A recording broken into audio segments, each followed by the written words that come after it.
તો બે ભુવાજીને મારી બીક જ લાગે રાખે સ્ટેજમાં કે શું બોલશે, કારણ કે મારી જીભ માટે ભુવાજીને વિશ્વાસ નથી. સેજ સેજ રહી જાય કાં હું કોઈ. હા તમે તો સુબા 2 ગાડી લેવી જ નથી, કેટલા પૈસા થાય છે?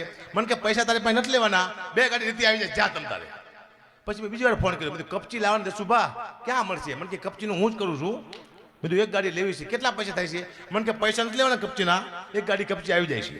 મેં ત્રીજી વાર ફોન કર્યો, મેં તો સુબા ચિમેન્ટ ક્યાં મળશે? મને કે હવે તું લઈ લેજો પેલા કપચી ચિમેન્ટ ને દાડિયા બધું મારું ન હોય કે હાલ નીકળે.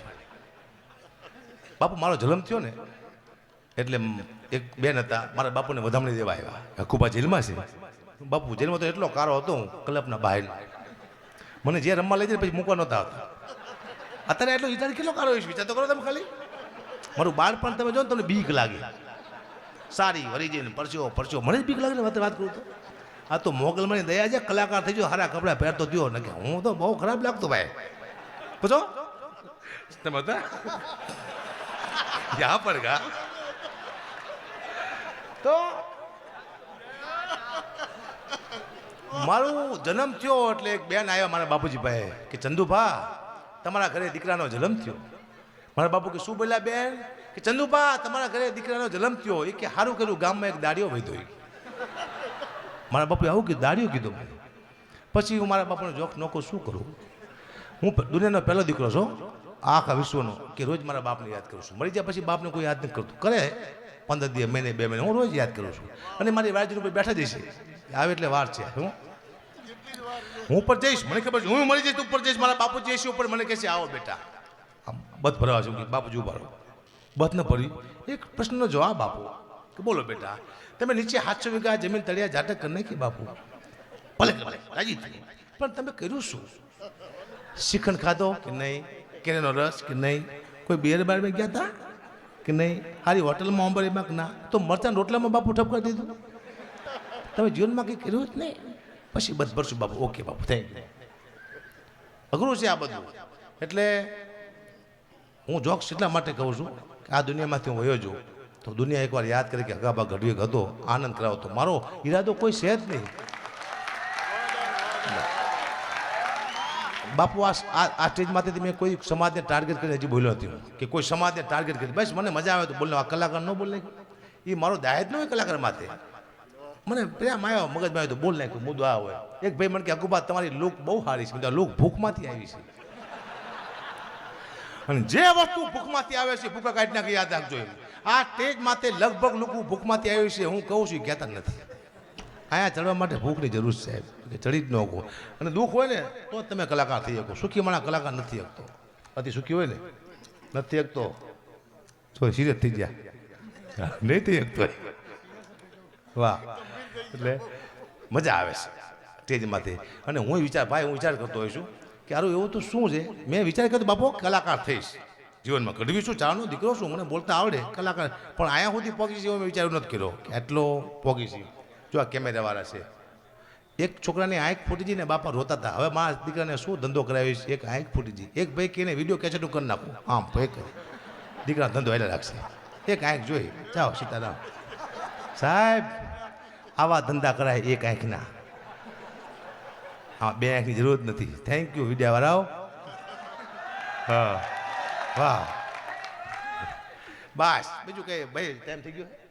કારણ કે મને ખબર છે એટલું બધું નહીં બોલવાનું લોકો કંટાળી જાય. અહીંયા લાઈન છે કલાકારની, અદ્ભુત કલાકારો બેઠા છે ઘણા બધા એમ. એટલે હું તો ગમન ભુવાજીને અહીંયા હાજરી આપવા આવ્યો હતો કે ખાલી 5 જોક્સ બોલીશ તો મારા માટે બહુ છે. અને એ તો પાછો પ્રોગ્રામ ગમન ભુવા રાખશે મારો સ્પેશિયલ ભુવાજી, આ 1 મેન શો રાખશે. અને એકવાર આવ્યો તો હા ભુવાજી ઢગલા કને કહી દઉં એ કહી દઉં હાલો. મારે આ 10 વર્ષે દીકરો આવ્યો, હું ખુશ થઈ ગયો. 10 વર્ષે દીકરો આવ્યો એટલે દીકરો આવે ને તાત્કાલિક કોઈ ખુશ નહીં થવાનો. એવો હરામખોર નીકળે તો ખાવા ધાન ન રહેવા દે. એ મારે આ દીકરો આવે ને હું ખુશ થઈ ગયો. હું દવાખાને ગયો મારા દીકરાને જોવા માટે, તો નર્સ મારા દીકરાને હાથ મળીને બેઠેલી. કીધું બેન બતાવો મારો દીકરો બતાવો. મને કે બાપુ 1000 રૂપિયા આપો તો બતાવું. એ કીધું એક કામ કર, તું મને 500 રૂપિયા આપ, દીકરો તો રાખ પેલા. કીધું તો રાખ. Planning a trip with friends to the hills, but train tickets not. કે મારે શું કરવો છે? લાય મારો છોકરો મને કે બાપુ હું ખુશી ના માગું છું. મેં કીધું હું તારા બાપુ ખુશી ના લઈને આવ્યો છું. દઈ દીધો. પછીનું ગ માંથી ના કુંભ રાશિ આવી, ગ અને સ. ગ માંથી નામ પાડવાનું આવ્યું. એટલે મેં કીધું ગ માંથી નામ હું ગબરસિંહ પાડું. મારા મામા કે બેટા ગબરસિંહ પાડતો નહીં હો. કીધું કા? એ કે મોટો થઈને તને એમ કહેશે કે તેરા ક્યાં હોગા કાલિયા તો. ને આપણે લાગી છીએ એવા. એક બેને મને સલાહ આપી દો. મને કે હકુબા તમે ડવ હાબુથી ના આવો. મેં કીધું કેમ? તમે રૂપાળા થઈ જઈશો. કીધું બેન હું ડવ હાબુ ખાઈ જાઉં ને ચાવી તો તારો કોઈ કલરમાં ફેર પડે? કંપનીના કલર. મને રૂપાળો થવાનો શોખ છે કે એવો રૂપાળો થઈ જાઉં એ કહી દઉં. પગ ધોનું કહી દઉં. ભુવાજી કે બધું કહી દો તારે. હું મારા બહુ ચાહકો છે, આશિકો મારા જાજા બહુ ચાહક. મને બાપુ તરીકે માને. હું જોયો ને મારે બહુ ચાહકો તેને ઘરે ગયો તો મને જોઈને ગાંડા જેવો થઈ ગયો. હકાપા આવ્યા ને પાણીનો તાટ લાવ્યો મારા પગ ધોવા. હવે મારા પગ મેં બેદીથી ધોયા નહીં, સાલાને ખબર નહીં કે હકુભાઈએ પોતાના પગ બેદીથી ધોયા છે નહીં. મને કે બાપુ તાસમાં પગ મૂકો. મેં તો કાળો મય જેવો પગ મૂકો, ભલે ધોતો હોય મૂકો. મેં તો ઘસવા એવો કહેશું તો પાણી થઈ ગયું કાળો રંગના ઝેર જેવું કારું મશ. તું હમણાં પીશે તો હમણાં મરી જવાનું બિચારું. નહીં એટલું બધું આશિક નહોતો. પીધું નહીં એને ઝાડવામાં નાખ્યું પાણી. સવારમાં ઝાડું ભરી ગયું. પાણીનું પોઈઝન કરીને કેવા પગ છે. પણ કૃપા બેન નર પાવત નાહી મુદવા છે. ભગવાનની કૃપા. હમણાં આ દંત કથા છે. પોઠિયાને ભગવાને કીધું નીચે જા અને બધાને કહેતો હોય કે 3 વાર ના 1 વાર ખાય. પોઠિયું નીચે આવ્યો ને ભૂલી ગયો. 3 વાર ખાય 1 વાર નાય આવું બોલી નાખ્યું. પણ કદાચ પોઠિયો સાચું બોલ્યો હોત કે 3 વાર ના 1 વાર ખાય તો દુનિયાની હાલત શું થાત? ખાવાનું હોત ને નાવાનું હોત. મહેમાન આવે આવો નહીં લો. હું નહીં આવ્યો તારી માને સમજો પહેલી વાર આવ્યો ના પાડતો લાવો પાઠ માથે. જય સીતારામ.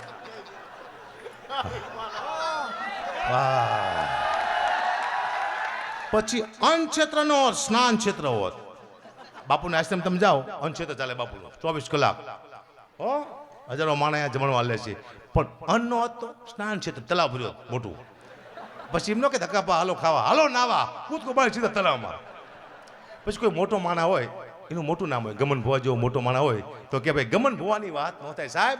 હાજે માણા નવરાઈને પછી એકલા નાખી છે મોટું. હું ભાઈ પેલા ફેસબુક બહુ વાપરતો હવે ન વાપરતો. મને બહુ શોખ ફેસબુકનો. તે મારો વિડીયો મૂકીને મારી કોમેન્ટ વાંચતો હોય. તો મારા લાખ ચાહક હોય ને તો મારા 200 વિરોધી પણ હોય ફેસબુકમાં. તો હારીને ખરાબ 2 કોમેન્ટ આવે. તો આમ જોતો હોય ને તેમાં આવે વાહ હકાબા તો હું ખુશ થઈ જઉં. વાહ ચારણ, વાહ હાવજ, વાહ ગઢવી. તા નીચે આવે શું હાલી નીકળ્યો છું. તા હું મોરો પડી જાઉં. સાલું આ કોને લખ્યું? અને સાલા એવા ફેક આઈડી વાળા જડતા નથી. મેં બે તને ગોતરી દા તે મારા હગાવાલા નીકળ્યા. મારો હગો મામા દીકરો મને ગાવી દીધું કોમેન્ટમાં તું આવો છું તું તેવો છું. હું જેવો હોય તું એવો જ છું કીધું. દુનિયામાં કોઈ સારું છે? કપડાથી માણસથી હારો થતો. માફી ચલો. એટલે હું મજા આવે છે તો બોલું બે બેસ. આ સ્ટેજ માથે પહેલાં જેટલી હવે મને ખુદને બીક લાગે છે. સમય એક બદલાઈ ગયો છે. હું હંમેશા સમાજને નેટવર્ક આમ ટાર્ગેટ કરી બોલતો તોય બીક લાગે છે મને. કારણ કે આપણે 1 કલાક અહીંયા કોઈ સંત બોલે, કોઈ કલાકાર બોલે, કોઈ રાજકારણી 1 કલાક બોલે, એકાદી ભૂલ કરે બિચારો. એ મારા દીકરા એવા કાચીના જેવા બેઠા છે ને પકડી લે પટ દે. પછી ફોન કરે માફી માગો. કલાકાર ગરીબની જ્ઞાતિ માફી માગે. હવે આમાં કેવું છે મેં કંઈક ભૂલ કરી તો મને ફોન કરે કે અકાબા તમે આવું અમારા સમય છે કેમ બોલ્યા? તું ફોનમાં કહી દઉં કે ભાઈ મારી ભૂલ થઈ હવે હું નહીં બોલું પતી જાય. પણ નહીં વિડીયો બનાય બજારમાં વિડીયો માફી ન હોય. હવે એને શું મજા આવે માફી માંગીને મને ખબર પડતી નથી. અને મેં તો હવે નક્કી કર્યું છે અને કરી નાખ્યા. બધા સંબંધના 1 વિડીયો મેં બનાવ્યા છે માફીના. વાત કોઈ સંબંધ બાકી ન થાય કોઈ. અને મારા ગૌરવ દીકરો છે એને કીધું બેટા લેપટોપમાં નાખી દે. કોઈનો ફોન આવે હકાબા તમે અમારા સમાજ વિશે આવું બોલ્યા, દુઃખ લાગ્યું પેલા, ખોટું લાગ્યું, માફી માંગવાની છે, ચાલુ રાખો બેટા. ગૌરવ 203 નંબરનો વિડીયો નાખો ફટાફટ. પપ્પા 204 નંબરનો એ તારો બાપ બીજા સમાજો છે 203 નંબરનો નાખ. સીધો ચાલુમાં ઘસ દે. લો ખુશ રાજી મજા આનંદ કરો. હા એટલે મેં નકે જોક શું પેલા બહુ બોલતો હતો. ઘણા બધા સમાજનો આભારી પણ છું. મને કોઈ દી ફોન ન કર્યો. હવે હું મારા બાપુના બોલું છું. મારા બાપુ રાવડો હમણાં મજા આવશે તમને. મારા બાપુ જૂનમાં શું કર્યું તમે ઓળખતા જ તો તમને મજા આવશે. એ ઓળખતા હોય તમને કેવી મજા આવે. મારા બાપુનો પાવર જુઓ. એક રાવડો બે કરે હમણાં. મારા બાપુ શું કરતા હતી કે નથી કરવી કોઈની આગી પાસી રે, આ દુનિયા ઘણી છે રાશી રે, બાપુએ હાચો વીઘા વેચી નાખી રે.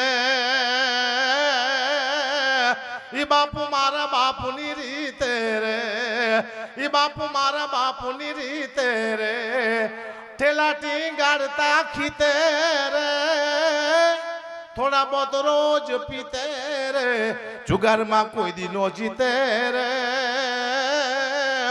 ઈ બાપુ મારા બાપુની રીતે રે, હાલાને કોઈ દી સીધા લીટે રે, બેઠાને કોઈ દી પ્લાનની સીટે રે, આ જોઈને મને ઘણું વીતે રે. ઈ બાપુ મારા બાપુની રીતે રે. હમણાં ભાઈ ગાતા હતા મન મોર બની થનગાટ કરે, મન મોર બની થનગાટ કરે. આ ગીત મેં આફરીમાં ગાયું. મને વિચાર આવ્યો કે મન મોર બની થનગનાટ ક્યારે કરતું હશે. આપણી પાસે 500 વીઘા જમીન હોય તો આપણું મન મોર બની થનગનાટ કરે, અથવા આપણી પાસે અબજો રૂપિયા હોય તો આપણું મન મોર બની થનગનાટ કરે. પણ આપણી માથે 5 લાખનું દેણું હોય, લોકો આપણને મારવા ફરતા હોય તો મન શું કરે. મેં 2 લાઈન ગઈ હતી કે દેણું હોય તો મન થનગનાટ ન કરે, પણ શું કરે કે મન મોર બની ફફડાટ કરે, મન મોર બની ફફડાટ કરે, મોર બની ફફડાટ કરે, મન મોર બની ફફડાટ કરે, જ્યાં દેણાવાળાનો હાથ પડે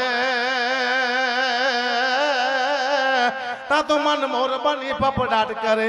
ઘર ઘર ઘુમરી ઘુમરી ભાન ભૂલી બે ભાન પરે, પછી મન ભાન ભૂલી બે ભાન અરે મન મોર બની ફફડાટ કરે. કોઈ થનગનાટ બનગનાટ ભાન બિલકુલ ખોટી વાત છે. મોરનું ગીત છે ને બાપુ જવચંદ મેઘાણીએ લખ્યું બંગાળી. હવે આપણું આપણે ટાગોર સાહેબે જવચંદ મેઘાણીએ ટ્રાન્સફર કર્યું ગુજરાતીમાં. કોઈ દી મોરનું મન ચોમાસામાં થનગનાટ ન કરીને તમને ગેરંટી આપો. તમે મોરને કોઈ ચોમાસામાં જોયો છે? વરસાદ પડે બાપુના પીછાનું વજન વધી જાય છે. એ મોર ઉડી નથી શકતો અને કૂતરા બિલાડીનો શિકાર કરી નાખે. ખબરતો હોય છે મેં આવ નહીં નો આવ એમ કહેતો હોય, આપણે મેવા સમજી છીએ ને કંટાળી ગયો મોરે.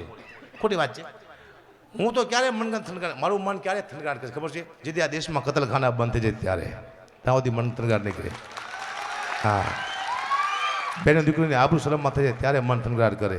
ત્યારે નાના ગરીબ માણસોના પેટ ભરી જાય ત્યારે મન થનગાટ